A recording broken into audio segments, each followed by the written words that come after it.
Oh, forgot these. Hello. Hang on, check sound. Yeah, we're good. Hello. It's been a while since I streamed again because honestly, I don't know what to do with this channel. But it's one of those things where I'm just kind of, I'll jump in and say hello. Whoops. Hang on. I've just lost my feed. Hang on a second. There we go. Got my coffee.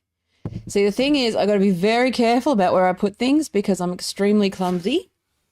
And so if I go and put coffee anywhere near anything, it will be guaranteed to fall all over my shit. So I'm not going to do that. Anyway, hello. Yeah, so it's not that I don't know what to do with the channel. It's just kind of sitting there and it's like, well, where do I put my energy? Okay. So let me think. This one's just a quick because it's Friday. I know I keep fucking saying this. But I kind of have to fly by the seat of my pants a little bit in terms of where my attention goes. Like a part of the, part of how I've made self-employment work over the years is that I've figured out how to sort of channel my ADD into sort of discrete, focused projects that interest me, and then I kind of lose interest a little bit, and trying to figure out a way to sort of sustain that stuff and be consistent. But also, when I don't know where the channel fits in terms of my broader strategy, I've talked about this in the previous stream as well. I'm in that mode where I'm just planning, and sometimes you just got to have that downtime, and sometimes you just need to sit and go, okay, what do I do next? I'm in a little bit of a break from law school, which I'll go back in, I don't know when, a couple of weeks, a few weeks, something like that. But I'll just chip away at that because it's a good source of things. But I'm also just looking at expanding my horizons in terms of skills, like maybe doing comedy, as I mentioned before. Obviously, I know that I'm good at comedy writing, right? There's no question that I am good at writing. What I'm not sure that I'm good at is the other part, which is the performance, the being on a stage, standing in front of a spotlight, all those sort of actual. I'm not going to be one of those people. I'm never arrogant enough to think that I would. I kind of had to sort through and pass a lot of stuff, think about whether I belong on a stage, whether I don't, whether I want to do it, whether I've got the temperament for it. Like I think, like sometimes when I've had these interactions with chats, I can get a little bit snappy with people. And it's like, well, do I want to take that onto a stage, like being snappy? Especially in a place like Perth where we just tend to be a heckler town. And it's like, well, do I really want to be fucking dealing with that shit? It's like, well, do I really want to? So there's all these things that are sort of swimming around in my head, and I'm ruminating about where I put my energy. I like comedy writing. I like writing stuff, but I also know that people don't necessarily read long form. People also don't necessarily read serious stuff, and they don't necessarily. I'm just trying to figure out the best voice moving forward. And again, I keep brushing up against this sort of serious me versus smart ass me, and there seems to be more demand for funny me. But I just need to sit and make a decision about whether that's something that I want to do. Now, obviously, I think one thing I know for sure about me is that once I've started to think about something more than, say, a couple of hours, okay, I've usually made the decision, but I need to reason back and plan back from that. So it's just one of those things where I need to sit and go, I'm 45 soon. Is this what I want to do? Because I don't have, I have finite resources. I have finite energy. If I need to do something or I want to do something, I have to do it in a targeted, focused way. And I think that that's the problem is that, I've always I thought I had focus up until, 2018. And then I lost that focus because I suffered burnout and I don't want to do that work anymore. I just don't want to do that work anymore. And I've been sort of a bit adrift since. And that's why I just do this live stream and talk and see where it lands, try to get skills, try to get more confident with video, just sit and talk to a camera, see what comes out, and then turn that into something. Now, the problem is that I never actually turn this into something. Because I'm so busy and tired and stretched so thinly that I never do. So it's just sort of sitting down, pausing, taking stock of what I want to do, who I want to be, what I'd like to become, and whether that is even achievable. Because I think that when you live in a place like Perth, you've got to have an element of pragmatism. Like there is this funny thing about Americans in particular where, I'm too old and too Perthed to think that anything is possible. I've grieved my life, right? I've grieved my potential. I'm writing a bit about this at the moment, which is I've grieved my potential. I have sort of worked back in the last 5 years to figuring out what is actually practical, what is achievable, what is sustainable for me, and what is actually, a realistic life. Because otherwise it's, and again, I know that might sound really fucking sad to a lot of people, okay? But it's not. It's called growing up. But also it's like, okay, well, how do you make this fucking brain work, okay? I can't function in a 9-to-5 sort of corporate setting. I know that much. The one thing that I could do well was tech, and it's shit now. So there's nothing that I can really do and sell with a straight face. But I am funny. I am good at writing. I've had several people, not just one, but many people keep saying that I should be doing comedy. And I go, well, yes, okay, comedy writing is something I've always tried to take seriously. It's a craft that I appreciate. It's a craft that I work on. But again, I'm not 100% sure that I am a stage person. Like this live stream situation, if you haven't been watching me since the beginning, you might think that this is something that I that comes easily, right? It doesn't come easily to me. Every time I start a stream, I get anxious. And I blubber and you see all of the stuttering and all of that sort of stuff. I've actually got a stutter. Okay. So there's that. But then I've also got the fact that this is just a skill that I overcame. So a fear that I overcame. So I was deathly afraid of video. The reason why I started this stream is because I was deathly afraid of video.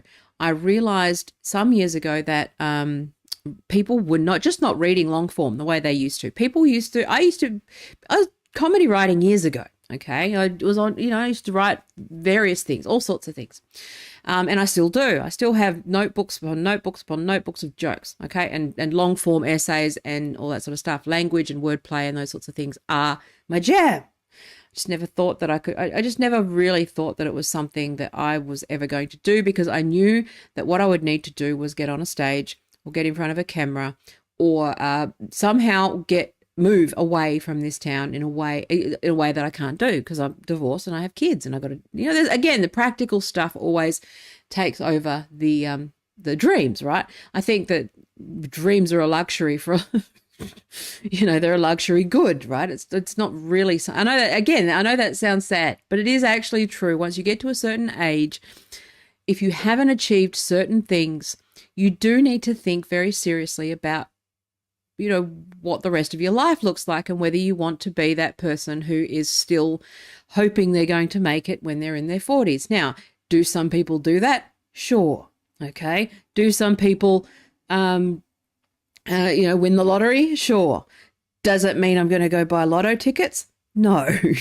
Okay. Because I've got, it's like, well, I'm too busy. Anyway, so that's a whole thing, just sort of swimming around. But then there's also that other stuff where I go, well, yes, I think that I could do it.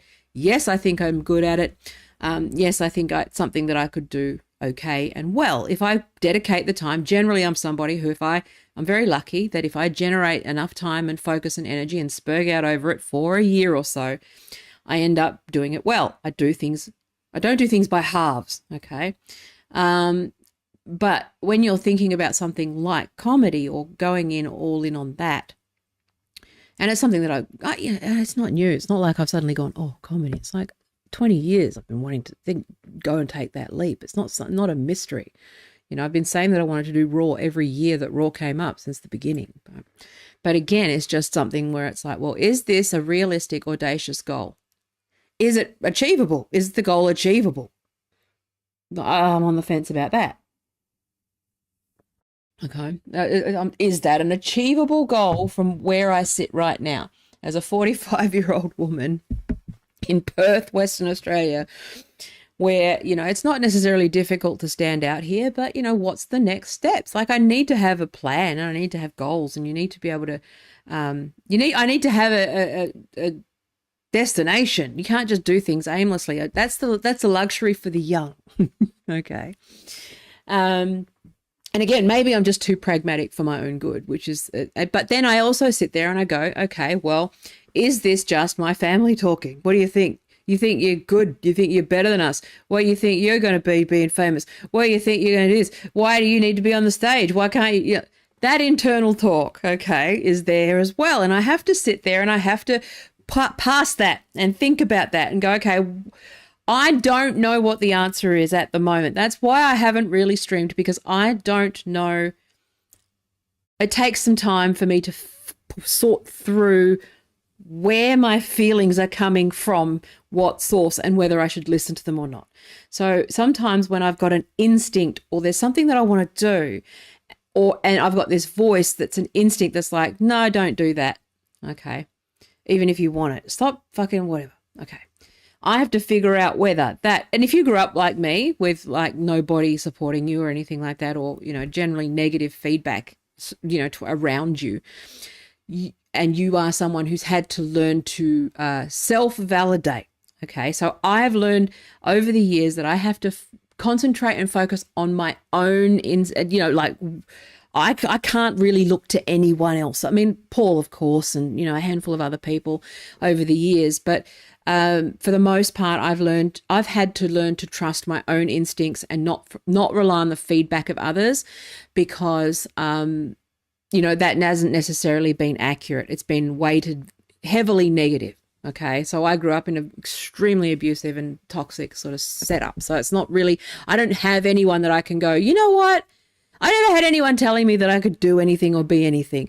All I ever had was people telling me that that I was shit and that I was a snob and that I thought I was better than everyone else and that, that kind of stuff. And that wanting more than this was a problem. Okay. So that's, again, when you're going through this sort of fear response, when you're thinking about something like stage or YouTube or anything like that, I have to sit and spend time and go, okay, so am I just speaking from a place of fear? Where I'm using my grandmother's voice and my sister's voice and my mother's voice and my ex's voice and all those things. Am I using their voice as a way because I'm just fucking chicken shit? And that is probably 80% of the case. Okay. Or am I just deluded and my instincts are telling me this is a stupid thing to do? Do you understand? So that's sort of where I've been at the moment. Because I don't feel like there is a viable future in content. Like I'd ranted a bit about that in the last stream or so. Whenever the fuck that was. I don't know. My time. When I'm spurging out over something, I lose all sense of time and people. No one exists around me. I'm driving everyone mad at the moment because all I'm doing is writing jokes and obsessing about jokes and learning everything. I'm absolutely unbearable, okay, when I get obsessed about something, okay? That's the spectrumy part of me and the creative part of me. I'm in that zone, okay? I'm unbearable, okay? to be here, I don't exist on this planet, okay? It reminds me of when our dog Lucy, when she used to see a lizard or a snake and she would just fucking everything, just whoa, that lizard. Nothing else exists. It's the beauty of hyperfocus, right? But it's not necessarily good for, those around you. Okay. Thankfully, my son's into comedy. So, we can talk about that sort of stuff. And Paul, he just thinks it's funny and adorable that I'm, that sort of stuff. But, for the most part, it's one of those things where when you're either a creative or you're not, and you either understand that this is an all-consuming, all-in kind of deal, or it isn't. And you go, okay, I'm still going to do law school, still finishing that. I still want to do the tech regulation stuff. I still want to talk about tech. And I think that there's some middle ground. Okay, so my problem is that I do also tend to be a black or white thinker. Okay, so I do tend to be someone who's like, well, I'm either all in trying to do stand-up comedy or I don't do it at all. And it's like, okay, well, there are shades of grey in between that, which is where you do sort of keynote speaking, emceeing. Everyone always needs somebody to go and facilitate things, right? So that's not an issue. But then I got my other baggage where it's like, no, you got to stutter. Who the fuck do you think you are? Blah, blah, blah, blah, all that sort of stuff. But then you've also got pragmatic things like, okay, is there a market for what I'm doing? Okay, I got to make a living. My rent's going up and up and up and up and up. And it's like, what cunt sits there and goes, okay, well, dear husband, you can pay all the bills while I go off and pursue this thing. And it's like, well, he would do that, but I'm not a cunt. So you got to do that, right? So you got to think about that as well. So you got to think about what's viable versus what is negative self-talk versus what is just fucking dreaming and escapism or escapism, however you say it. And what it, so that's why I've been a little bit like all over the place and I don't know. And I say I intend to do streams and then I don't, because I just don't know what I'm doing. But once I do have some focus, I think actually the thing that they always say to produce what you find interesting, right? And unfortunately, I find things interesting that are quite niche. And I also just tend to lose interest. But I think that what might be interesting is if I do decide, which when I say if, it's probably when at this point. I'm still on the fence, and I think that it is actually coming from a place of fear and hearing negative self-talk rather than it's like I'm searching for logical reasons to not pursue these things. But it's just I don't know whether it might be more interesting to just document the process, like I've been doing with these streams. The role of these streams was initially to just document the process of someone who had camera fright and stage fright and all of those things. Just turning it on and doing the streams and getting better and just talking and seeing how it goes. Like that's what most of my stuff is just sitting here and just talking, making stuff up and riffing, and not necessarily even really preparing anything, right? I don't really prepare, right? It's just, I mean, obviously I do read and research and I don't I try not to misspeak, but at the same time, I don't like write jokes or scripts or anything like that. I just turn on the camera and just talk. And I think there's some comfort in talking about that process, those fears, the things I'm going through, what's going on. But again, I sit there and I've got that inner voice, which is like, who wants to hear you ruminate on this stuff? Like, who wants to listen to you guts aching about whether you want to do stand up and the writing process and how hard it's actually quite hard to write a joke in a proper way, that once you actually start going through the process of deciding to get on stage is really interesting, because it's not, I've never once questioned my ability to write a joke. Like, I can write comedy, like I'm a good writer, okay, but once there's something about deciding to get on the stage, and even like when you're used to doing live streams like this, there's something about the decision to get on a stage where you have to appeal to people who aren't in your bubble, where it makes you really have to pause and go, okay, well, how am I going to win these people over? Like, especially in Perth, where you've got a lot of people who I have nothing in common with. And also just do good. I don't want to be a shit comic. I want to be, like, it's easy to be middle of the road, but if I'm going to do it, I'm going to do it properly. And it's like, okay, so who am I trying to impress? What is the role? I mean, I went to an open mic last night because I'm obviously starting to like go there and observe, because one of my beautiful qualities is that I like to over prepare. I over prepare for everything to a point.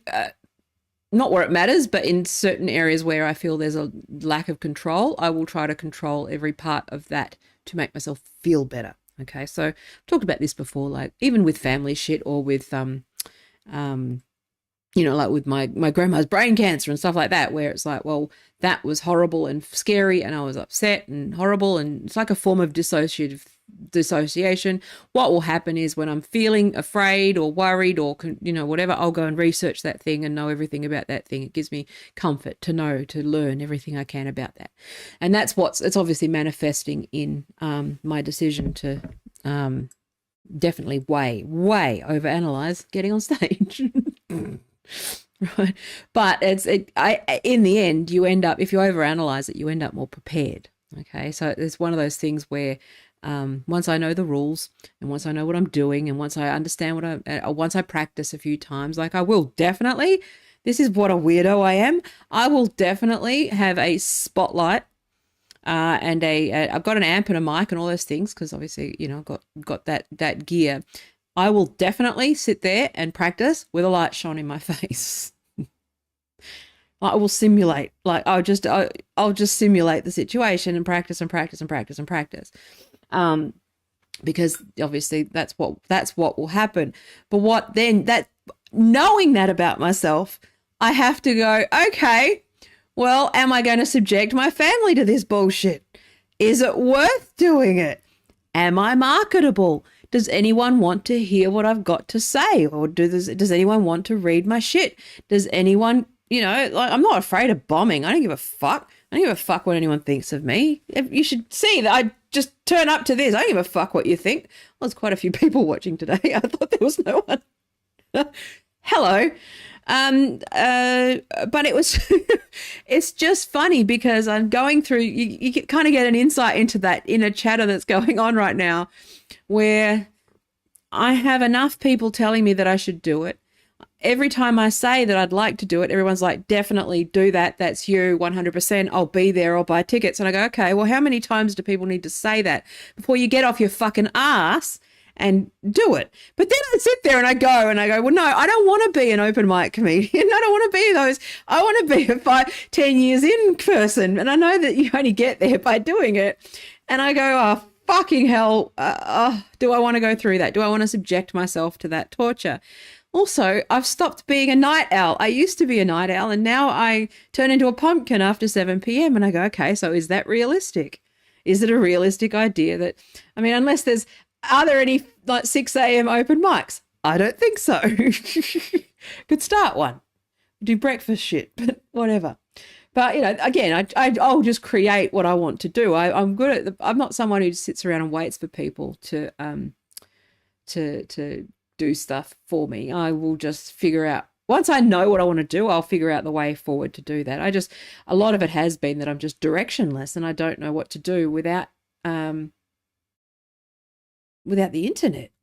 And I know that's very strange because I just don't know what to do with the internet the way that it is. And I know I've talked about this at length for the last few years, which is I don't think people understand, unless if you use the internet as a tool that complements the rest of your life, you probably won't feel it as much. But if you're me and you've been like, if you I went all in on this internet thing 30 years ago, okay? Well, not 30 years ago, 20 years ago when I went pro. Been on the internet 30 years and then decided to get serious and, around 20 years ago and turn it into my career. And that was, I went all in, and I think that a lot of the fear that I'm feeling about this other thing is that, first of all, 45. Second of all, when I go all in, I go all in. But this time, if I go all in and I fail and it lets me down, I've got no more time left. And I think that's sorry, that was my stutter there. That's the source of worry for me, because it's like, okay, well, I'm at an age where I've also got a shortened lifespan, so I've got to think about that. I may not get a third go. I won't get a third act. I'll probably get a second one, okay? And do I want to dedicate all of these resources, energy, time? Because if I do it, I'll do it right. I'll make sure I'm getting on tours, and I'll make sure I'm getting, all those sorts of things. I'll do it the right way, which means I'll spend a lot of time away. You've got to think about my marriage. You got to think all of these things. You've got to think about all of these things. And I wish it was a lot easier. I'm part of the reason why I like to stream and talk about these things is I think that people mythologize, and there is this it's the opposite of this hustle culture bullshit, because I've done all of this stuff.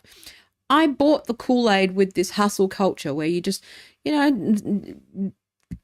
in the format, do content, just say the line. You can be anyone that you want to be.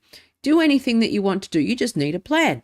And then you just need to do, here's a 7-point checklist on how to achieve that. And I don't think life is quite like that.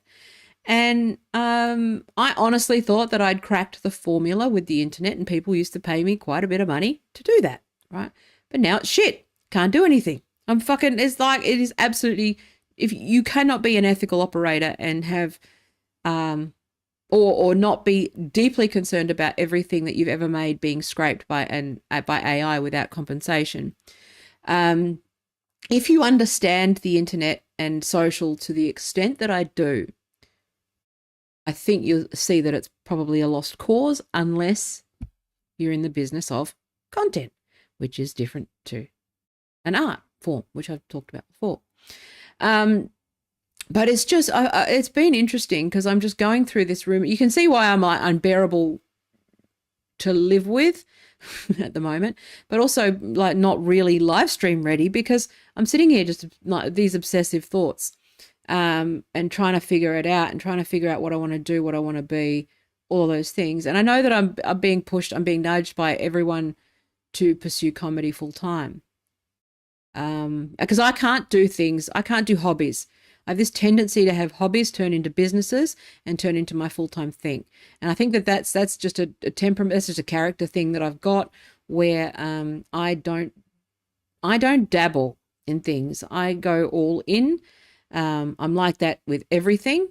And I need to make sure that, you can't just, if I do it, again, if I'm spending 3 or 4 years doing fucking open mic nights, it's that's all consuming. I have to rearrange my schedule. I have to rearrange my day. I have to prepare. I have to practice. I'm not somebody who just goes, oh yeah, let's go and do that thing and dabble in it. I'm not that person.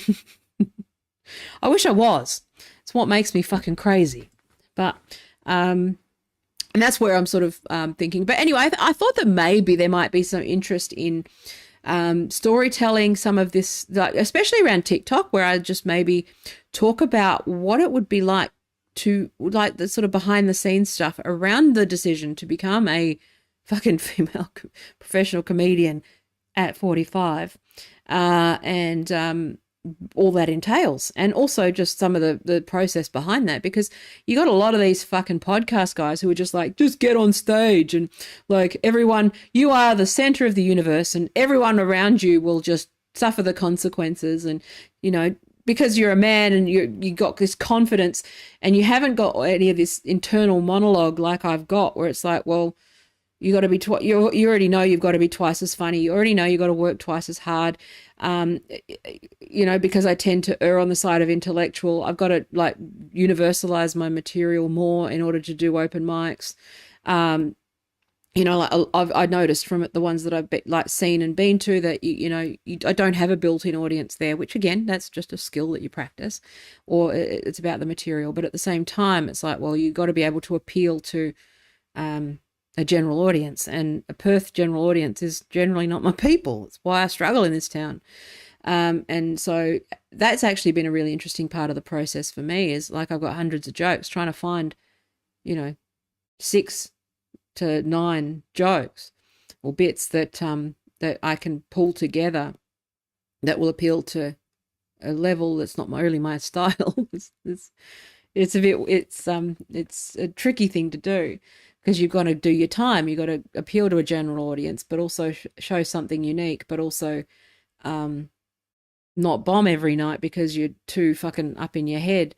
And so, again, I know I'm overthinking it, and I know it's just a matter of just fucking doing it. It's just a dumbass thing. But anyway, I'm thinking about that.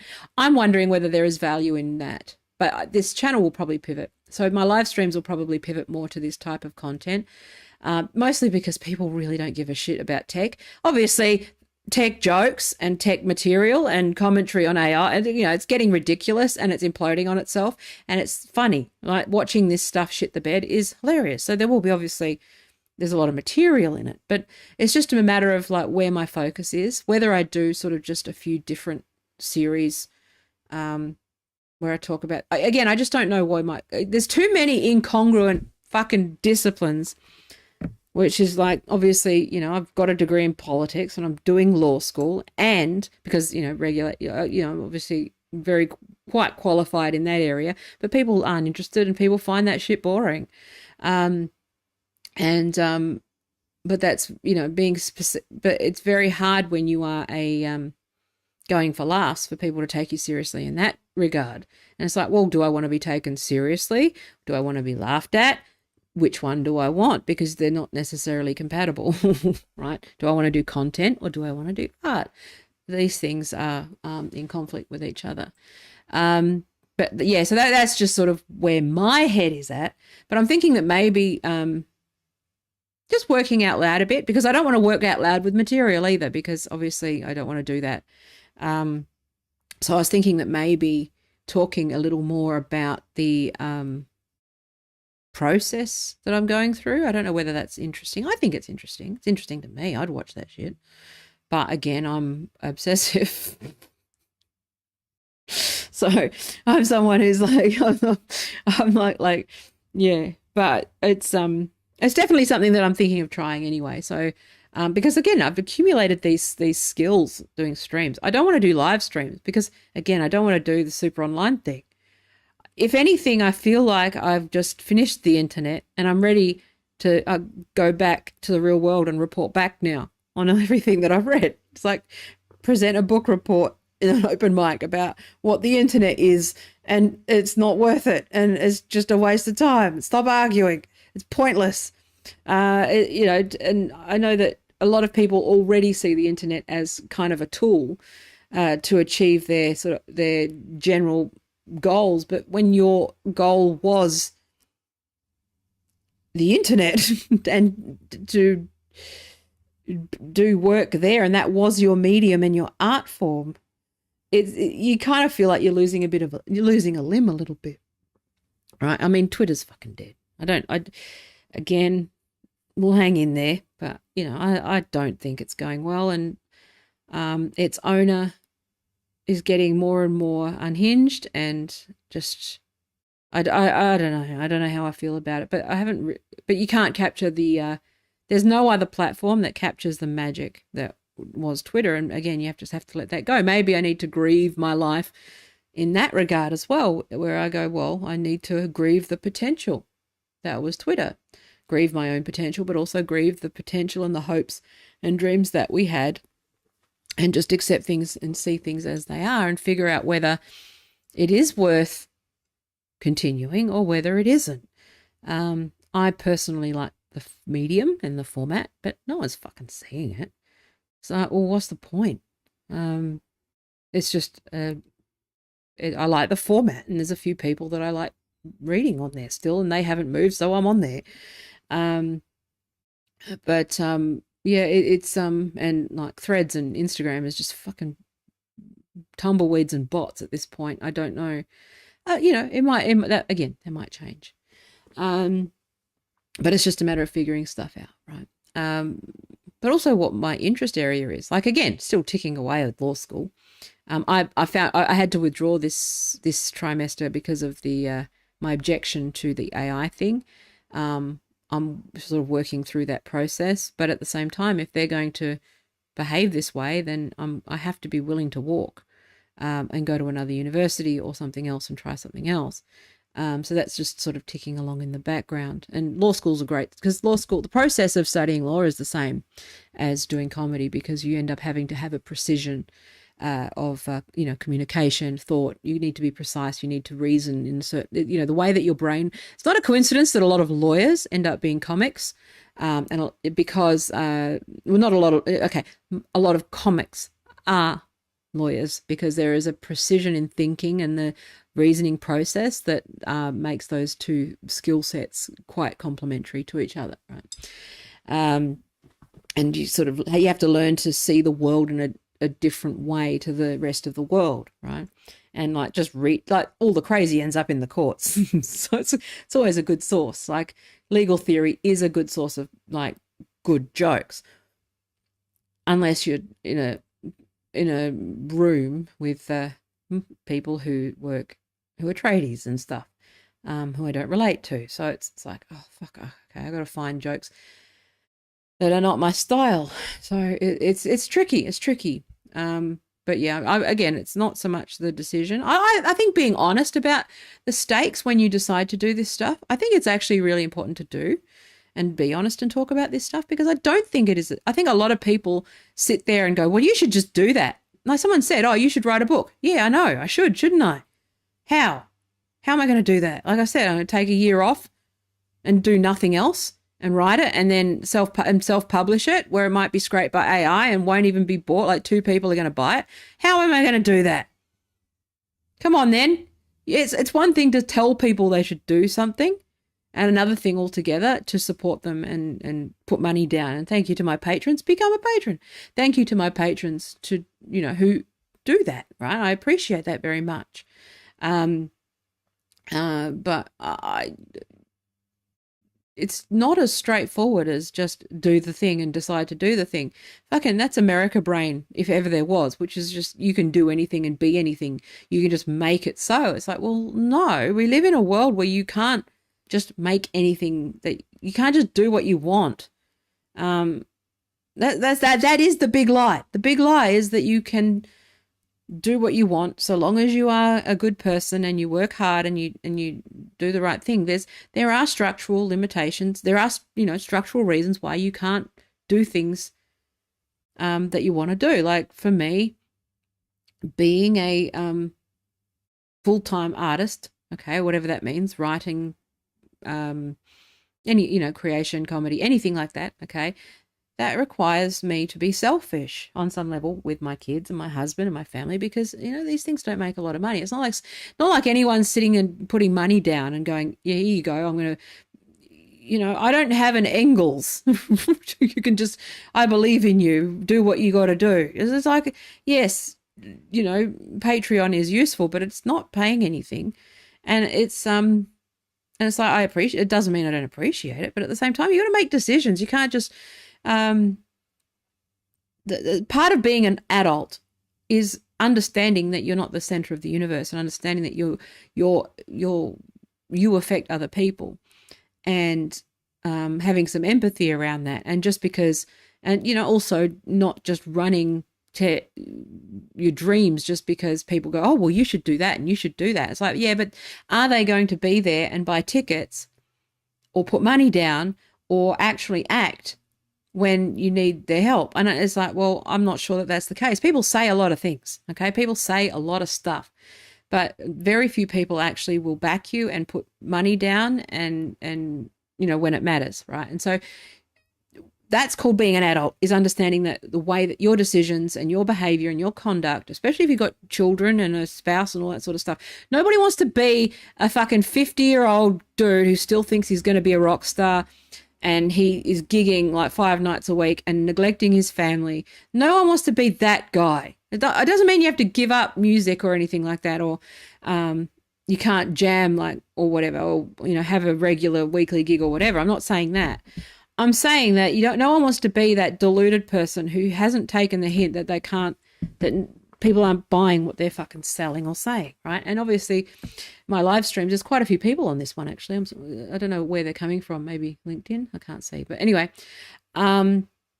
it's, I think that part of being a grown-up is actually acknowledging that and going, okay, if I'm going to do this, I need to do it properly. If I do this, I need to sit and learn. I know it's going to take this amount of time. Again, maybe it's just because I'm used to running businesses and I'm used to doing brand work with other people and all that stuff, that I do a lot of the work up front, that a lot of these male American comics that are very confident, but they just go in and they don't prepare. They just show up. And it takes, they say it takes 10 years because they don't actually prepare and they don't take it seriously and they don't do things up front that they should have done, like finding your voice. I will know before I get up on stage roughly what I want to say, who I want to be, who my target audience is. I will know what my material is. I will know how I position myself. I will prepare like that. I'm just somebody and it doesn't mean I'm not open to it changing, or, I'm not saying I know it all. I'm not saying I can prepare or control everything. But I've noticed that a lot of people are just showing up and they're just using the audience in a way that I find disrespectful to the audience, which is, it's like, well, you want to prepare and have at least some idea of who you are, right? And it's the same thing with, again, might be because I'm from UX, it's automatic for me to do an empathy map or a journey map, or, to figure out what your audience wants and what they want from you, and to appreciate their attention and not squander it. Thank you to everyone who's watching, by the way, but not squander it. But it's, so that's automatic for me to go through that process. And it's really valuable because a lot of people start businesses when they don't know who their customer is. They do things and figure out their product as they go, and they burn through money, they burn through resources, and they waste a lot of time and money and goodwill. And I just don't want to do that anymore. Like I have been, I just don't want to do that not anymore, because I generally don't do it, but I do tend to overthink, if anything. But if I do this thing, I want to do it in a mature way that takes in all of the information, does the risk assessment. I've done the work. Like I have been doing some of that work up front. Like what's my voice? What do I want to say? I don't just want to be on stage because I want the attention. I want to be on stage because I have something that I want to say. Now, in an open mic, that's not going to happen. Okay, maybe 6 years from now, I get my opportunity with people who are already on board, who know who I am, who sort of halfway along with me, and I get the luxury of doing that. At open mics, you've obviously got to appeal to a more general audience and whoever's there, and that's part of the training. I'm not saying that that's not something that you need to do. But I do want to show up, and I do want to do things properly and do it the right way, write the jokes properly, structure things in a way that I'm less likely to bomb than someone else. I'm not saying I won't bomb. I'm saying less, may the odds be forever in my favor. Make sure that the odds are in my favor, that it will go well. And again, that's just how I am. And again, that's also because I've also had failed businesses. I know where I fail. I know I know my weaknesses. I think when you have startups and products and ideas, and when you go all in on these various things, it's sort of normal to just go, okay, see yourself as a product. See myself as a product that people are buying. It just happens to be speaking, facilitating. Obviously, this is unscripted, so, but all of that kind of speaking work doesn't necessarily have to be stand-up comedy. I think that's just something that would be cool, but it might not be for me. It might just be that I'm a funny presenter. Okay, that's okay too. I do find it very interesting seeing that overlap. I really liked, I know, don't cringe at me, but I did really like Brene Brown's Netflix special. There were elements there of stand-up, but it was also, so again, it's just a matter of it doesn't matter what the label is and what the process is. I would argue that was a stand-up special, even though it wasn't called that, because the principles of this are the same. The speaking principles, the process, the creative process, the stage time, all of those things, same process, okay?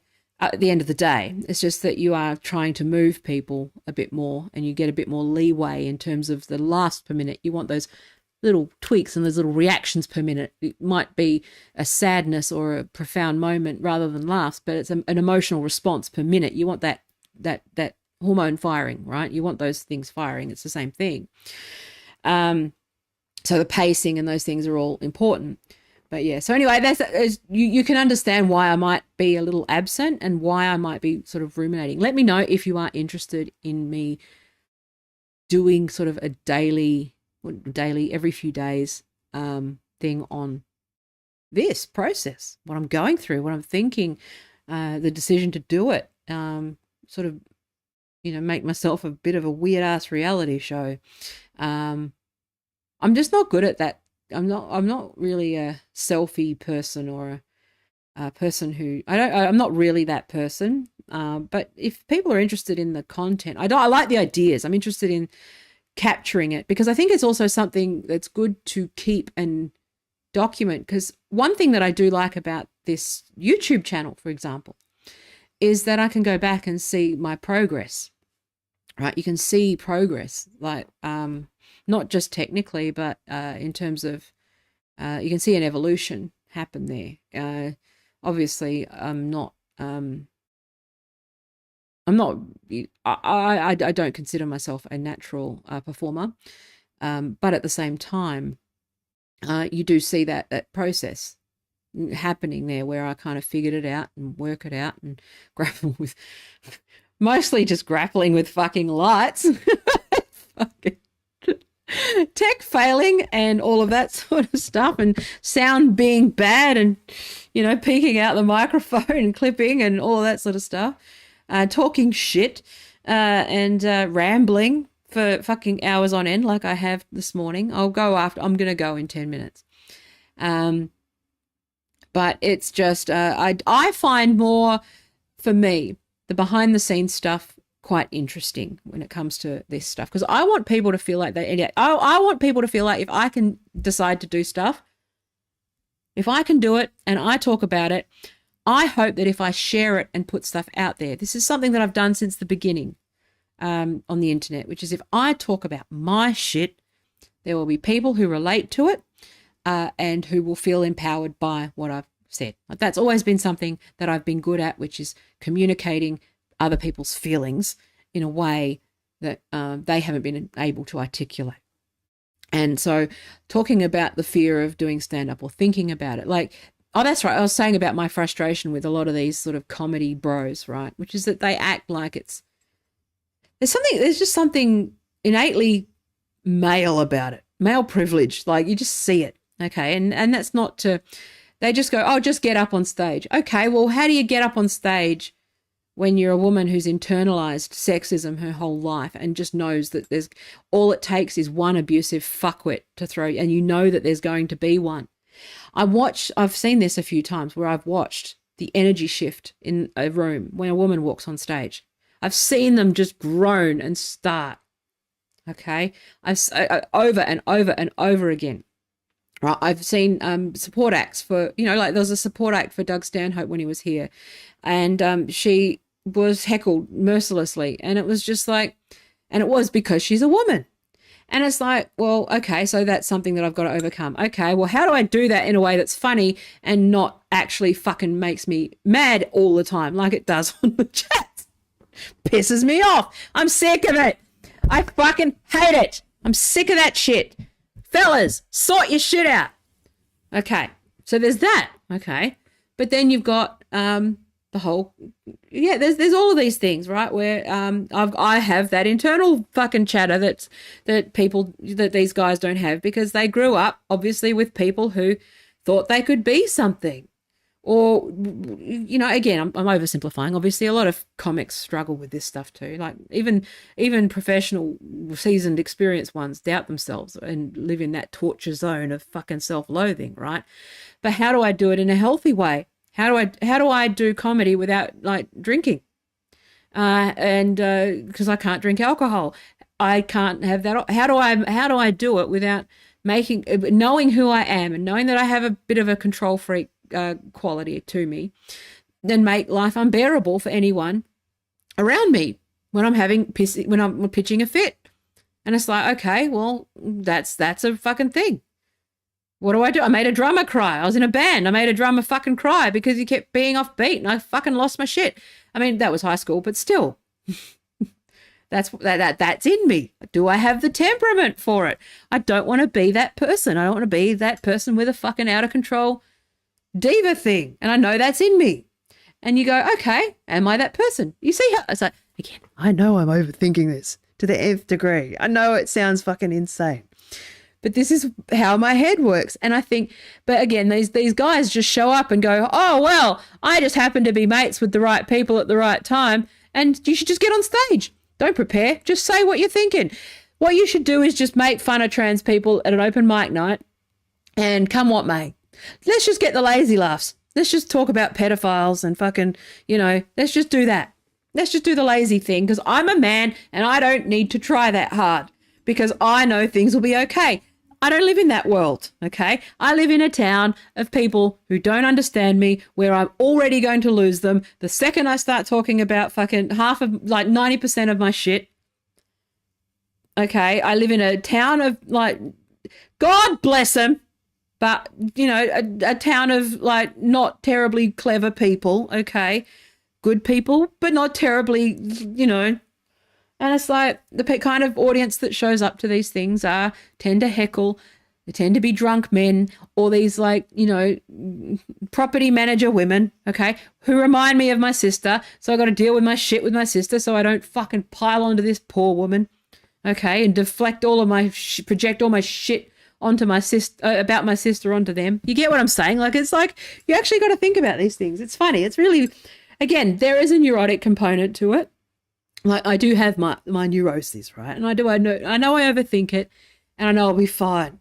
But I don't know whether there is something to be said for talking about this as someone late in life deciding to pursue comedy, and whether that's interesting to people. Maybe it is, because I do just see these guys that just fail upwards, and they think that fail upwards is a strategy, and it can be, but failing upwards requires a lot of luck. And it requires circumstances where you need to be in the right place at the right time with the right people. And, I don't have those resources, right? I really don't have that. So it's like, no, if I do it, then I'm going to have to do it myself. I'll be on my own. And if I am on my own doing it, then I need to make sure that those who I am surrounded by, I'm not pissing off or alienating or upsetting. And that I am very clear on what I'm doing and why I'm doing it, and that what I want to say, and all those sorts of things, because I got there's a good chance that I've got like a lot less time on this earth than other people. And it's like, well, okay, well, how do I use that time? Because I could be using that time to do something like tech regulation, law, and do something that matters there. Or, I mean, again, you can change hearts and minds in lots of different ways. Doesn't mean I can't do, again, a lot of, to make money if you're doing like comedy is usually to make the money, you got to do corporate shit. So it's like, these things overlap. But it's just, it's interesting to me, probably interesting to nobody else. But let me know if you do want me to sort of start documenting more of these things, because I think that a lot of people are too afraid of their inner chatter. I'm not afraid of mine. Because I know I have every confidence that if I'm saying certain things, that other people are going through it as well, and that those people will feel comfort in seeing someone else say it. Okay, so that's something that I know. It's what draws me to comedy, which is that you say something in a way that resonates with people, and they feel better. Okay, that's how it works. Ideally feel better, not feel worse. Okay, that was another thing that I've realized, is that I don't want people to feel worse about things for me having spoken. And it's like, okay, I don't want to bring negative energy to things. I want to bring optimistic energy. So when I do decide to do it, I need to bring optimism and hope and preparedness, and you get what I mean, all of those sorts of things, because things are grave at the moment. And it's like, okay, so am I going to do this vanity project? And for me, no, of course not. I do it because I want to make other people feel better and feel happy and and enjoy themselves, right? And feel like things are going to be okay. Not just sit around and make people feel like shit and feel like everything is shit and there's nothing you can do. So let's drink ourselves to death. Like, there is a place for that sort of comedy. I love that kind of dark. I love that comedy, but you've got to lift people out of that as well. That's part of the art form. Anyone can just sit and bitch and moan and whinge, but you've got to be able to lift people out as well and see, otherwise there's no point. You're just making people feel bad. Okay. And that's something that I've had to navigate as well, which is, you don't want people to feel guilty for not doing enough. You don't want people to feel bad about themselves. You don't want people to feel, you want them to feel like they can do something, that there's something that they can do, okay? Or that even if they just don't take it too seriously, and that they feel like there's a pressure valve that they can just go, okay, oh, I feel better now. I can continue and do what I do to make, I have energy. I can fuel up to do my part, to make things better and see things, I just, that's sort of what I'm thinking anyway. So, 57 minutes. I'm going to go under an hour, but, thanks for watching. That's just where I'm at, but I am just going to, that was just a quick thing. I'm thinking that where I'm thinking about this channel is, at the very least, I will make sure that it is organized in a way that it is clear that I'm talking about X, Y, Z, and, various other things. Obviously, this is the Spilling the Taya, so it's just a vlog, basically. I'm just going to keep, it's not obviously like not a million subscriber channel, so it doesn't really fucking matter. No, no one gives a shit. But at the same time, it's just here as a, again, I'm just thinking about, I feel bad that I haven't been producing, but it is coming. It is just, there's something that's blocking me, because I have to do the upfront work first. It's just how I operate. I can't just, I know it looks like I think I'm off the cuff, or it looks like but still waters really run deep with me, where it's like, okay, I might appear to be impulsive and all these things, but a lot of it is that I spend weeks and weeks and weeks and weeks obsessing, and then I have the answers. Like, it's a process that I go through, and I'm just in the middle of a process where I know that I'll know what's at the end of it. And either way, like, it's not really going to change. I'm still just doing law school and still doing the tech stuff, still working. I've still got to make money, but it's just where my emphasis and spare time goes, and whether I dare to dream. A lot of it is more that it's like I had decided and grieved that this was not a thing. And so many people are telling me that I should do it, that it's like, okay, maybe I should revisit that. Maybe the timing is right. maybe it is on the table, because I thought that it wasn't. I decided that that was not for me. I came back here for my kids, decided that that was my life, and that was, and I had to make that work, right? And so for me, it's like, oh, fuck, okay. Dare I be selfish and actually, and again, then I sit there, I go, that's my fucking sister, that's my sister, that's my family talking. Well, you think you're better than us? What are you doing that for? Why would you do that for? What would you do that for? That shit. That's what I lived with my whole life. So it's like, it's hard to overcome that. You never really, truly overcome that shit. Doesn't matter how smart you are, how organized you are, how perfectionist you are, doesn't matter. That fucking voice never goes away. What do you think you are? You think you're better than us? Why would you want to be on stage? What you want attention for? You're not that special. That stuff, right? That's there. It's always there. And the thing about when you do pursue comedy and you get on the stage is that there's audience members that will affirm that and say, you're shit, get off the stage. They'll heckle you. They will not laugh. So you go, okay, am I mentally well enough that I can take it in a way that will make me better? Not get on a stage, reaffirm every fucking bit of negative shit that I've got going on already in my head.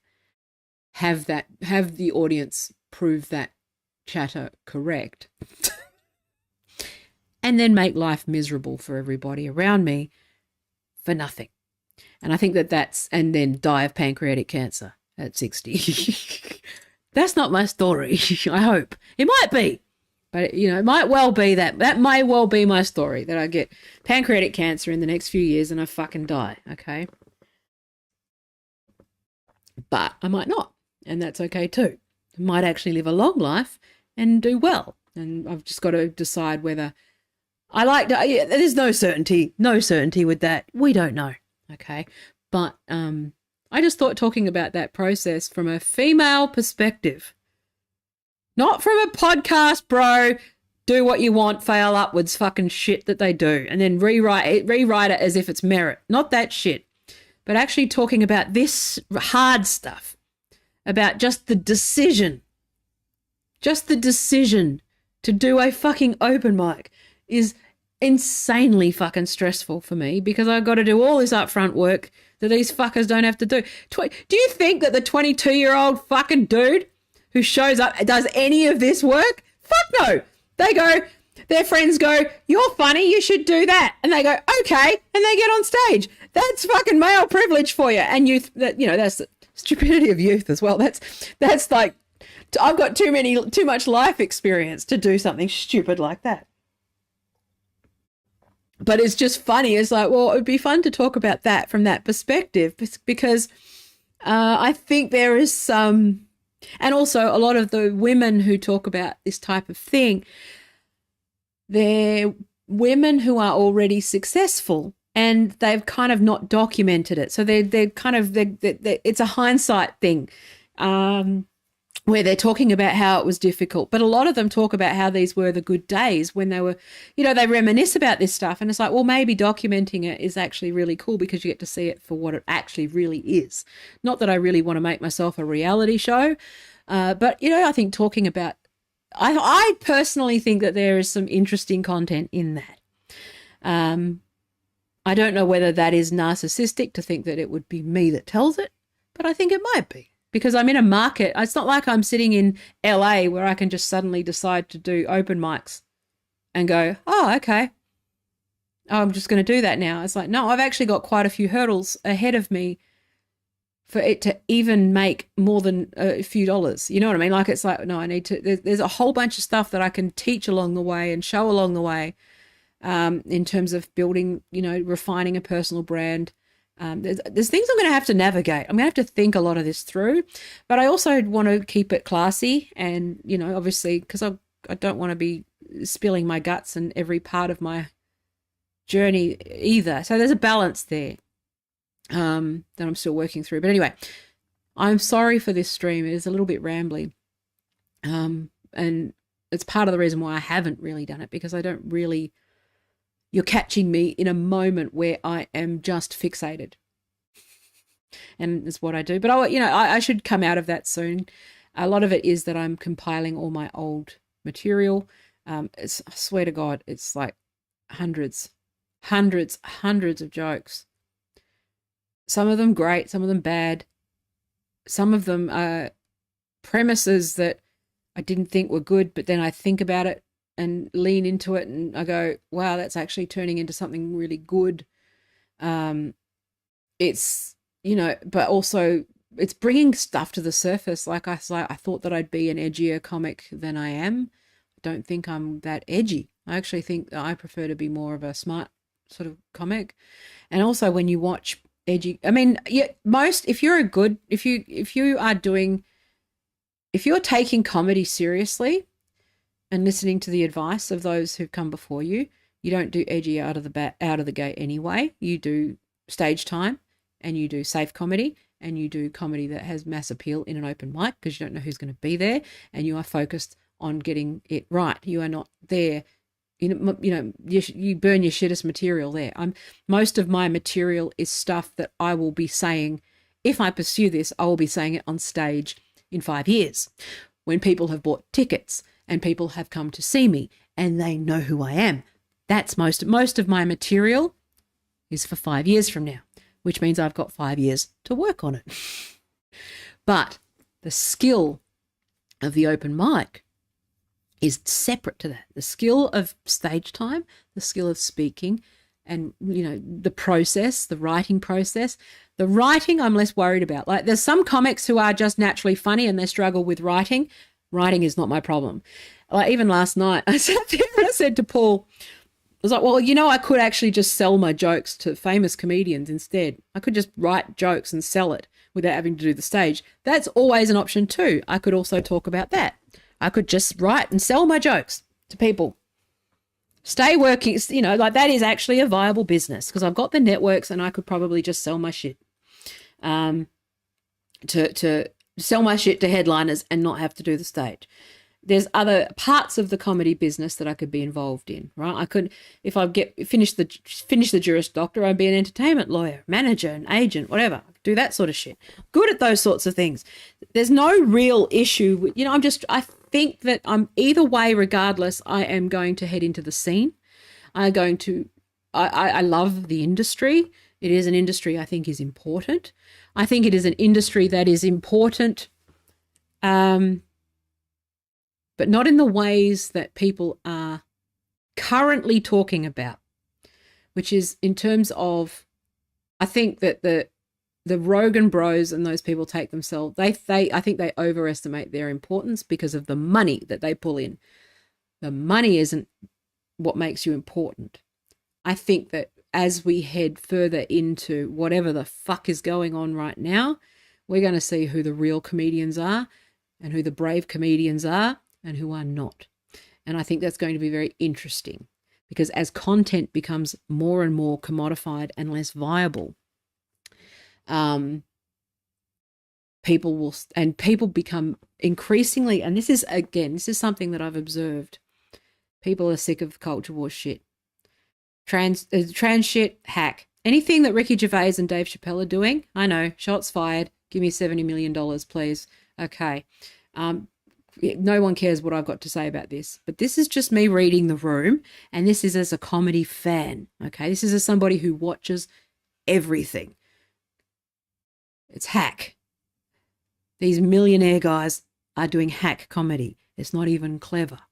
Chappelle a little cleverer, but it's worry.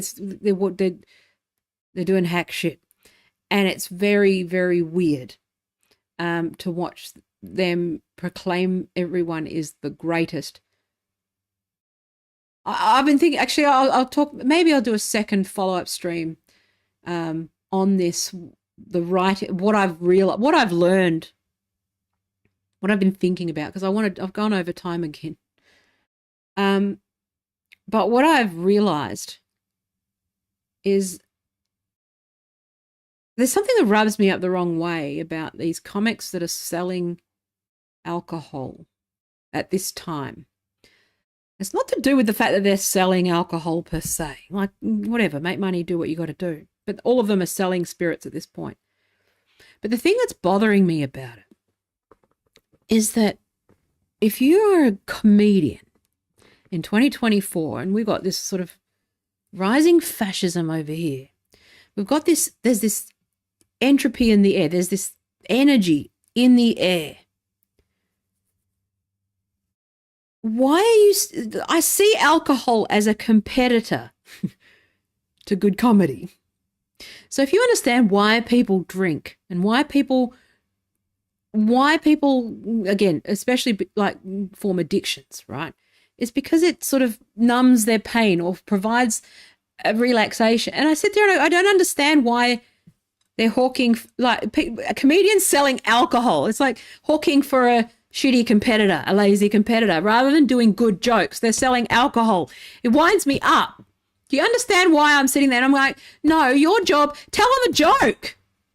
I'm not saying it's not about the drinking. Like, people drink to have fun, whatever. Fucking okay, they relax, whatever. The audience can drink. But why are you selling them alcohol? Your job is to sell them the fucking thing that is that's like the substitute for it. You're supposed to make people feel better. You're supposed to release that tension in a clean. It's like, I don't know why they don't see it that way. And it's all of the comedians who have been doing lazy comedy that are selling alcohol. It's very strange. Like, if you actually observe it, you look at the ones that are doing the hack comedy, they're leaning on selling booze. Hi, Stephen. But then notice it. And it's like, why are you selling alcohol? Do a better joke. Work on your jokes.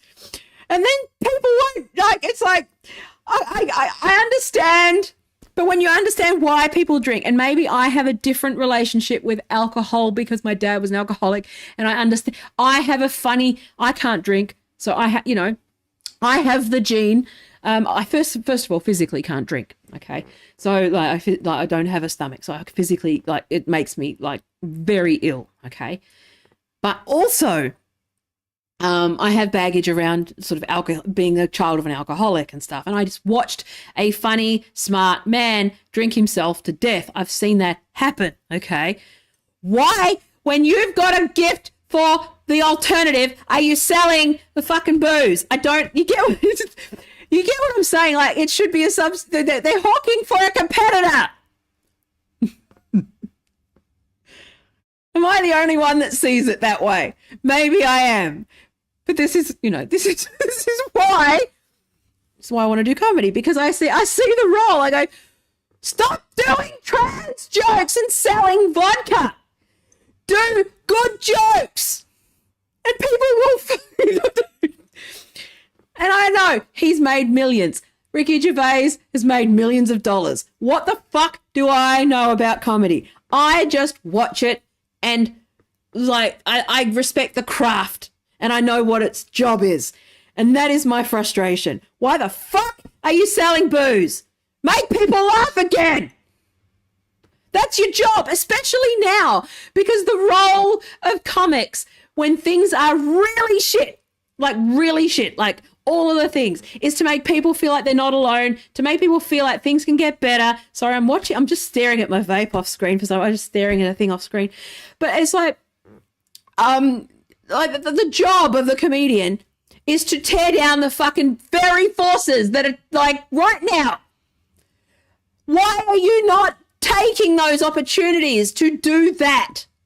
It's right fucking there. And I'm not talking about Orange Man, the Trump bad, it's the Trump. I hope he doesn't fucking win, because that voice. No one wants to hear your Trump voice. It's hack. No one wants to hear about trans jokes. No one wants to hear about woke shit. Everyone wants to hear about fucking landlords and fucking billionaires and what the fuck, and millionaires who are hawking vodka rather than selling jokes. It's driving me nuts. Anyway, There you go, Stephen. You got your fucking build-up rant at the end. And I ran over time. There we go. You got your fucking last 15 minutes. Anyway, I want to do content where I talk a little bit about that and then I do a bit of a funny rant. There was no jokes there, but it might have been funny. Hopefully it might have been. Maybe there is actually some material there. There might be. But I thought that Stephen, so what Stephen does is Stephen shows up. He watches me simmer. Paul, the best thing is that you watch me fucking simmer, and then I just fucking get on a thing. Bing! And that is funny, but I can turn that into it like the way that you structure a comedy act. I mean, obviously, I've only got 5 minutes, so normally it's just going to be one line. It's going to be one-line bits that you do.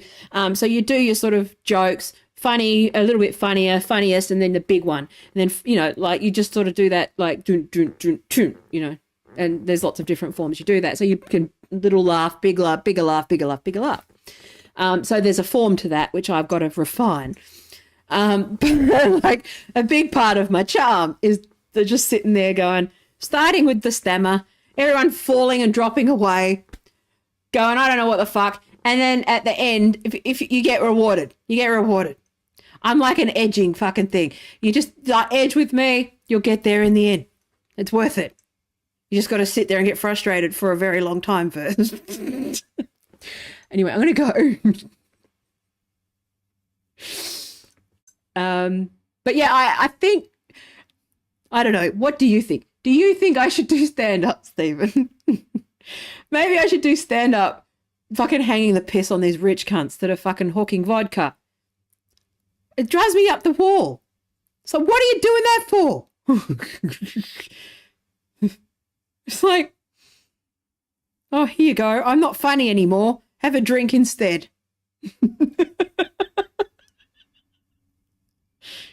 better jokes. You've got the gift that you're doing. I think it drives me nuts mostly because they're doing the thing that I wish I could do, and I'm jealous. And there's nothing I hate more than seeing privileged people squander their privilege. Like Elon, like all of these people who are fucking, they've got it better than like 99% of us, and they fucking shit on it. And it's like, do you know what I would do with a fucking opportunity like that? How hard I work to do things, and how much humility I have, and believe it or not, how much humility I have, how hard I work, how seriously I take everything that I try. And it's just like, if someone would just invest in me half of what they fucking give those fucking hacks. And it's like, my God. And yes, I'm calling Ricky Gervais a hack. Shots fired. I do love Ricky. But offending people, there's provoking people to challenge them, and then challenging them just to provoke. He's got it backwards. He enjoys provoking people for its own sake, and that is not healthy. That is not good comedy. You can provoke people and get an emotional response with an end game of getting them to think. But that's what he used to do. Like Animals and Politics are some of the greatest fucking things I've ever seen. Right? Politics particularly is the kind of stand-up that I wish that like I would love to do. Right? You can see how there's parallels, right? But it's just like, just watch them squander this shit, man. It winds me up. Something like watching these fucking men just go on stage, and who gives a fuck if the audience paid money to see you? Who cares? You just work on stage. You just work it out as you go. Just make it up as you go along. You know, like, that is such a fucking privilege view. It's like, no, write your jokes down. Agonize over it. Obsess. Write, rewrite, practice, then go up. Fucking dickheads. And again, I know that there's, you know, it's not either or, it's not black or white. Obviously, you only know if a joke, like, it was really interesting actually going to this mic. Okay, I'm going to do 2 more minutes. It's really interesting going to the open mic because people are laughing in the wrong spots. It's really interesting. Like, you can write a joke, design it for the laughs. But like, there was a guy in front, and it was a fairly, you know, a gay joke, like something about, I can't even remember the joke. It was just a fairly, you know, open mic, ordinary gay joke, right? But the guy kept missing the beat. Like, not the joke was well written. There was nothing innately wrong with the joke. The delivery was a bit off, but that's okay. The crowd was weird. There was a guy in front, but he would just laugh hysterically just because the guy said gay. And I was like, but he's laughing at the wrong part of the joke, and it's very strange. And it's like, I was sitting there going, here you go, Stephen, let's mention some improvisational jazz. It felt like the comedians are playing 4/4, like an 8-bar blues. They're just playing a fucking 8-bar blues, whatever.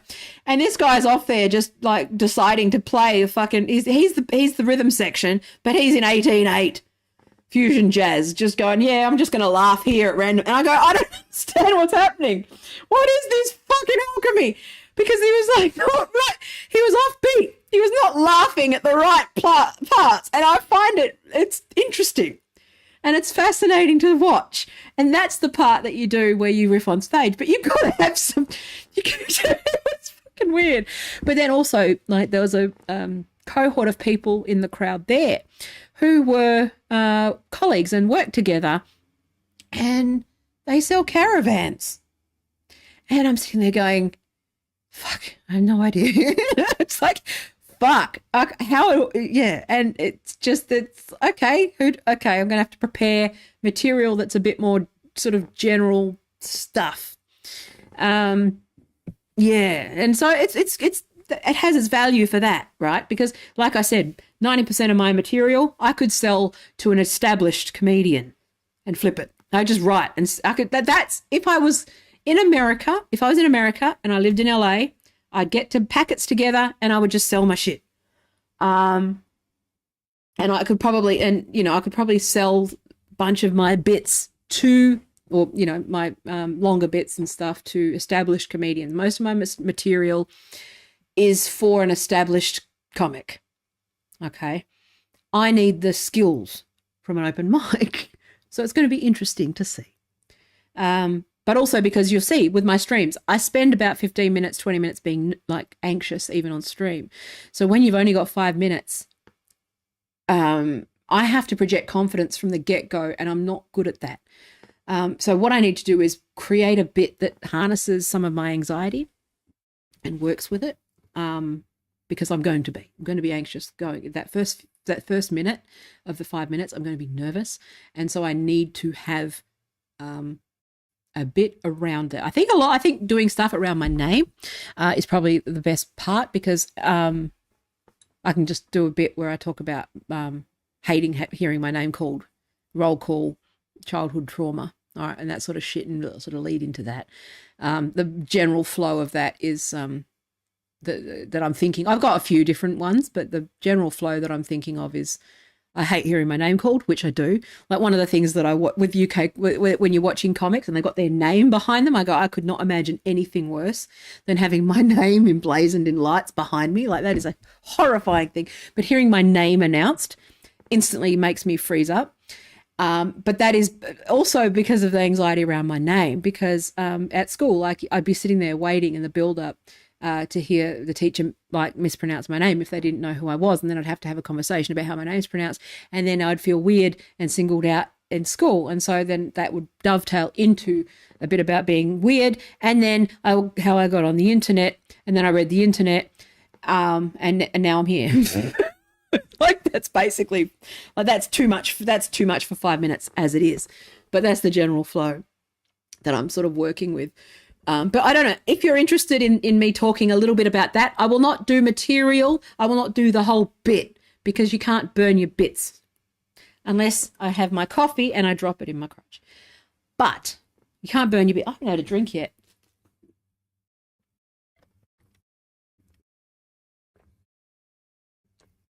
But you can't burn your material online.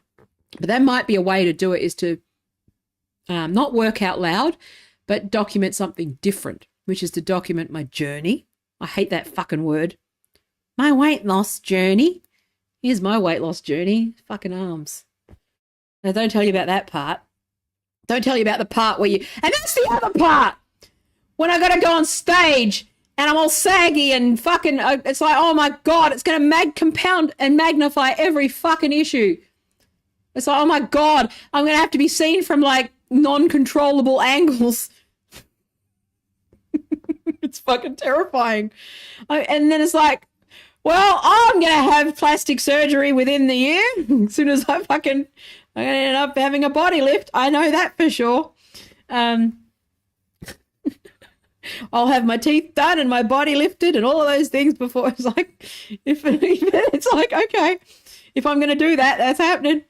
But yeah, it's been a very weird process. And so if you're interested in that, and also what I can do is talk to others who are more open micers, and I can talk to others at, I can start to get that sort of ground level experience and talk to them. One thing I'm good at is talking too much for too long to everyone. And so maybe that might be, and also challenging these things where I hate fucking hustle culture. It's more than that. And I think people are seeing through that. And I think there is value in having information that sort of challenges that and says, no, this is actually, it's not you. This is actually a lot harder than you'd think. It isn't trivial to show up and talk to a camera for an hour, longer than an hour. It's not trivial. It is not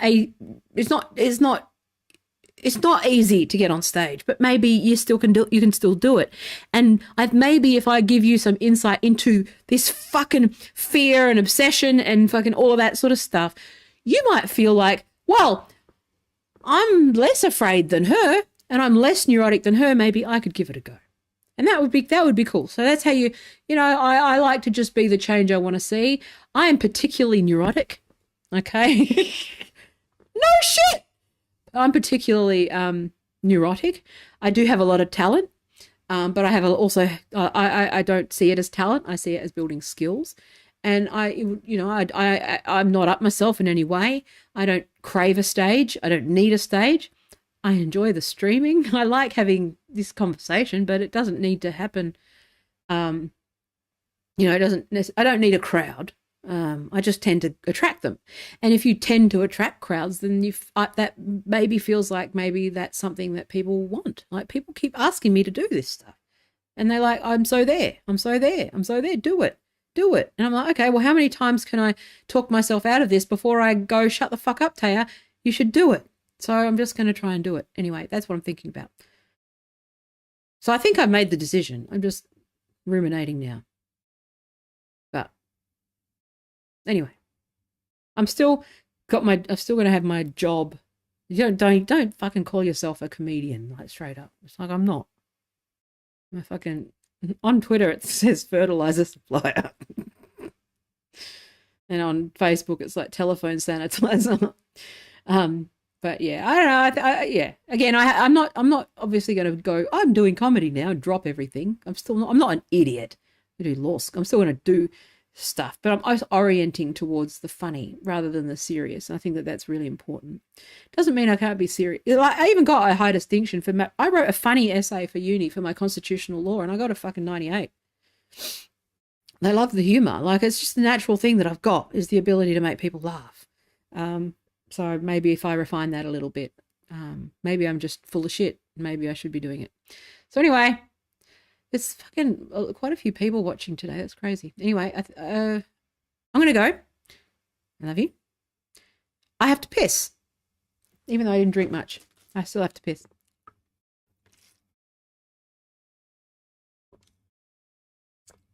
Have a good one. I'm not going to say that I'll be back, but I'm going to try to be back soon. Become a patron if you want. Yeah, the usual stuff. Anyway, I love you. Take care. Bye.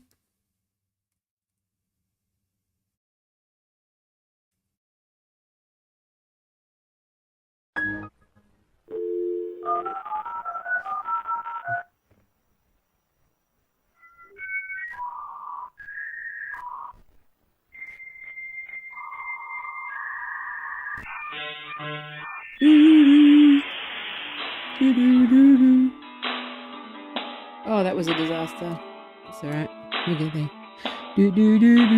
What am I going to say? Hurry up and finish, because I gotta go for a wee. I don't know why there's so many people watching. Is there a bunch of bots or something? There's a lot of people watching today. Must be LinkedIn. Maybe the comments aren't coming through. If you've commented and I haven't seen it, if you're commenting, I haven't seen it. It's not coming through. I don't know what's going on. It's creeping me out. What do you want, perverts? Just sitting there, fucking watching me without my consent. Be good. Oh.